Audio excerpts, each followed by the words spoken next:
समृद्ध वारसा आणि त्यागमय संस्कृतीनं संपन्न असलेला महाराष्ट्र इतिहास घडवणाऱ्या असंख्य सामाजिक चळवळीची जन्मभूमी. अशा महाराष्ट्राच्या अहमदनगर जिल्ह्यातील आबासाहेब काकडे शैक्षणिक समूह हा गेल्या 6 तपाहून अधिक काळापासून ग्रामीण भागातील गोरगरिबांच्या आशेचा आणि ज्ञानाचा किरण म्हणून काम करतो आहे.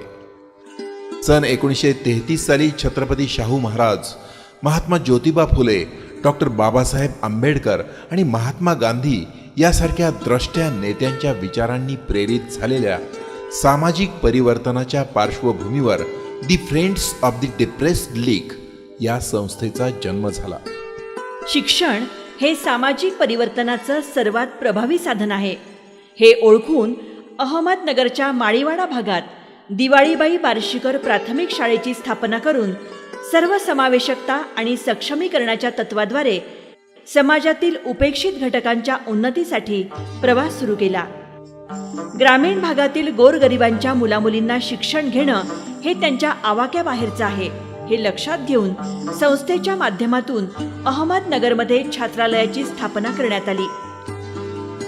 या बोर्डिंग स्कूलमध्ये केवळ राहण्याची आणि जेवणाची सोयच नाही तर विद्यार्थ्यांमध्ये व्यावसायिकता आणि देशभक्तीची मूल्य देखील इथं रुजवली गेली. कर्मयोगी आबासाहेब काकडे यांनी खेडोपाडी भटकंती करत धान्याच्या स्वरूपात लोकांकडून मदत गोळा करून बोर्डिंग सुरू ठेवल्या. पुढे याच कार्याचा प्रसार कर्मयोगी आबासाहेब काकडे यांनी शेवगाव पाथर्डी आणि कर्जत तालुक्यातही केला. शेवगाव या ठिकाणी स्वतःच्या राहत्या वाड्यात त्यांनी वसतिगृह सुरू केलं. शिक्षणाची गंगा गोरगरिबांच्या झोपड्यांपर्यंत नेण्यासाठी ढोरजळगाव, चापडगाव, शेवगाव, भालगाव, कांबी, अमरापूर, शहर टाकळी या ठिकाणी शाळा सुरू केल्या. शाळा तिथं वसतिगृह हे तत्व मात्र त्यांनी जपलं. या कार्यात आबासाहेबांना त्यांच्या धर्मपत्नी कैलासवासी निर्मलाताई काकडे यांनी अनमोल साथ दिली. आबासाहेब काकडे यांचा शैक्षणिक आणि सामाजिक कार्याचा दिव्य आणि त्यागमय वसा त्यांचे सुपुत्र ॲडव्होकेट डॉक्टर विद्याधर उर्फ शिवाजीराव काकडे आणि त्यांच्यासोबत सौ हर्षदा काकडे या समर्थपणे चालवत आहेत. त्यांच्या सक्षम, गतिमान आणि दूरदृष्टीच्या नेतृत्वामुळे त्यांनी या समूहाला विशिष्ट उंचीवर नेलं आहे. आज आबासाहेब काकडे शैक्षणिक समूह हा शिक्षणाच्या परिवर्तनीय शक्तीचा दाखला म्हणून उभा आहे. या समूहाचे the friends of the depressed league, Nav Maharashtra शिक्षण मंडळ, राष्ट्रीय शिक्षण मंडळ या संस्थेअंतर्गत प्राथमिक शाळा, माध्यमिक शाळा, कनिष्ठ आणि वरिष्ठ महाविद्यालय, वसतिगृह, संगणक विभाग, डीएड आणि बीएड कॉलेज, डी व बी फार्मसी आणि आश्रम शाळा अशा एकूण 54 शाखेत विस्तार झालेला हा समूह अहमदनगर जिल्ह्यात शैक्षणिकतेचा, प्रयोगशीलतेचा नमुना ठरत आहे. हा शैक्षणिक समूह वर्गखोल्यातील शैक्षणिक प्रक्रियेच्या मर्यादेपलीकडे जाऊन सामाजिक उत्तरदायित्व म्हणून समाजसेवेची कामेही करत आहे. समाजातील आर्थिक दुर्बल आणि निराधार विद्यार्थ्यांना आर्थिक अडचणींमुळे शिक्षण अर्धवट सोडावं लागतं. याचा विचार करून हा समूह दरवर्षी पैशाच्या, शालेय साहित्याच्या आणि पुस्तकाच्या स्वरूपात विद्यार्थ्यांना मदत करत आहे. दरवर्षी अहमदनगर इथल्या फुटपाथवर राहणाऱ्या लोकांना किराणा मालाचे किट आणि जीवनावश्यक वस्तूंचं वाटप केलं जातं. असंघटित कामगारांसाठी शासनामार्फत विविध योजना राबवल्या जातात. मात्र ग्रामीण भागातील अशिक्षित कामगारांना याची माहिती नसल्यानं ते या योजनेपासून वंचित राहतात. कोल्हापूर जिल्ह्यामध्ये महापूर आला, अनेकांचे संसार धुळीस मिळाले.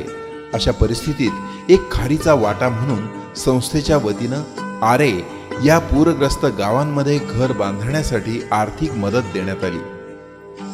सन 2013 मध्ये उत्तराखंड इथं झालेल्या अतिवृष्टीमुळं बेघर झालेल्या पूरग्रस्तांसाठी समूहातर्फे 2,50,000 रुपये निधी जमा करून शासकीय मदत फंडामध्ये जमा करण्यात आले. आरोग्य हा माणसाचा सर्वात किमती दागिना आहे. मात्र ग्रामीण लोकांना त्याबद्दल अनास्था, म्हणून संस्थेतील फार्मसी कॉलेजकडून दरवर्षी अशा लोकांची विद्यार्थ्यांची आरोग्य तपासणी, रक्तगट तपासणी केली जाते. रक्तदान शिबिरांचं आयोजन करून अनेकांचे जीव वाचवण्यात पुढाकार घेतला जातो. युवकांसाठी मेळावे घेण्यात येतात. अशा अनेक सामाजिक कार्यामध्ये समूह नेहमीच सक्रिय असतो. या कार्याची दखल घेऊनच the friends of the depressed league Shevgaon या संस्थेला शैक्षणिक आणि सामाजिक क्षेत्रातील योगदानाबद्दल महाराष्ट्र शासनाचा सर्वोच्च प्रतिष्ठेचा सन 2022-23चा शाहू फुले आंबेडकर पुरस्कार मिळाला आहे. राज्य सरकारच्या सामाजिक न्याय विभागाच्या वतीनं देण्यात येणारा शाहू फुले आंबेडकर पुरस्कार शेवगाव येथील आबासाहेब काकडे शैक्षणिक समूहाच्या the friends of the depressed league या संस्थेला नुकताच जाहीर झाला. या संस्थेची स्थापना कर्मयोगी आबासाहेब काकडे यांनी केली असून अॅडव्होकेट डॉक्टर विद्याधर काकडे आणि जिल्हा परिषदेच्या माजी सभापती हर्षदा काकडे हे सध्या संस्थेचं नेतृत्व करत आहेत. एक गोष्ट आवर्जून सांगावीशी वाटते की सुरुवातीच्या काळात संस्थेला दलित मित्र पुरस्कार मिळाला होता. आज त्याच्यानंतर पुन्हा सामाजिक न्याय विभागातील हा पुरस्कार मिळतो आहे. हा खरं तर योगायोग आहे. खऱ्या अर्थानं आपण समाजातल्या वंचित घटकांसाठी जे काम करतो त्या कामाची पावती म्हणजे हा मिळालेला पुरस्कार आहे.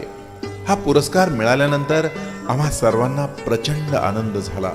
परंतु साहेबांनी एक गोष्ट कटाक्षाने सांगितली की आपल्याला हा जो पुरस्कार मिळाला तो खरं तर वसतिगृहाच्या रूपातून आपण जे समाजासाठी काम करतो आहोत, सामाजिक परिवर्तनासाठी काम करतो आहोत, समाजाच्या विविध प्रश्नावर काम करतो आहोत, तर त्या माझ्या चळवळीमध्ये, या संघर्षामध्ये जे लोक खऱ्या अर्थानं पुढं होऊन काम करतायत त्या लोकांना या पुरस्काराचं श्रेय द्यायला हवं. त्यांच्या कार्याचा यथोचित सत्कार व्हायला हवा. तरच खऱ्या अर्थानं या लोकांना त्यांच्या कामाचा न्याय मिळणार आहे. म्हणून जाणीवपूर्वक संस्थेच्या वसतिगृहामध्ये संस्थेच्या स्थापनेपासून आतापर्यंत संस्था पातळीवरून ज्यांनी काम केलं, त्याचबरोबर संस्थेच्या वेगवेगळ्या वसतिगृहामध्ये ज्यांनी अधीक्षक म्हणून काम केलं, या सगळ्यांचा यथोचित सन्मान या निमित्तानं साहेबांच्या कल्पनेतून आज या ठिकाणी होतो आहे. हा खरं तर साहेबांच्या वतीनं आपण केलेल्या कामाविषयीचा कृतज्ञताभाव या निमित्तानं आज या ठिकाणी व्यक्त होणार आहे.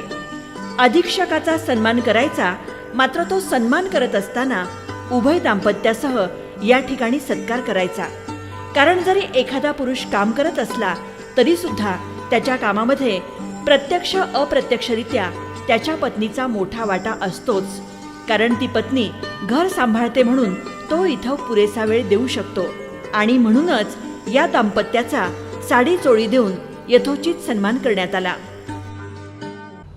कैलासवासी तुपे गुरुजी, कैलासवासी भंडारी गुरुजी, ही नावं तुम्हाला कोणाला माहिती नाही, परंतु दुकळे मॅडम तुम्हाला माहिती असेल. भंडारी गुरुजीचं नाव आठवतंय. तुपे गुरुजी की काय मुलं सांभाळली होती त्यांनी. भंडारी गुरुजीनं तुम्हाला माहिती आहे, फार मोजक्या लोकांना माहिती आहे. हे खरं म्हणजे आज त्यांचा गौरव आहे. मरणोत्तर देखील माणसांना आपल्या कर्मामुळं, माझ्या यादीत देखील त्यांचं नाव पुढं नाही, कागदावर नाही, पण हे आपोआप आलं. का आलं? कर्म. कर्म परत येतं. तुम्ही चांगलं पेरत गेला तर ते कर्म कधीतरी कोणत्या तरी मुखातून, कोणत्या तरी कृतीतून 50 वर्षांनी उगवतं, 60 वर्षांनी उगवतं, पण उगवतंय नक्की. पण हा कर्माचा सिद्धांत आपल्याला गाडगे महाराजांनी शिकवला. खरं म्हणजे गाडगे महाराजांविषयी कृतज्ञता व्यक्त करावी आपल्या संस्थेनं, महाराष्ट्रानं, इतकं थोडा. इथं या ठिकाणी ह्या संस्थेला शाहू फुले आंबेडकर हा जो पुरस्कार मिळालेला आहे, आदरणीय पूज्य आबासाहेब काकडे शैक्षणिक समूह यांनी ही संस्था जी स्थापन केली, हा पुरस्कार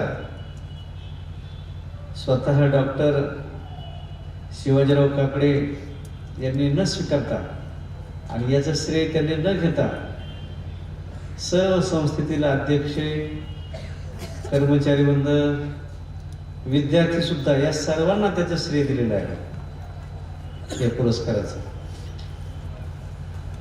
इथं बसल्यानंतर पाहिलं पोरांच्या चेहऱ्यावर प्रसन्नता आहे. का प्रसन्नता आहे तर त्यांना जे आई वडिलांकडून जे सुख मिळतं तेच सुख तुमच्याकडून तुमच्या सर्व कर्मचाऱ्यांकडून मिळतंय, म्हणून त्यांचे चेहरे प्रसन्न आहेत.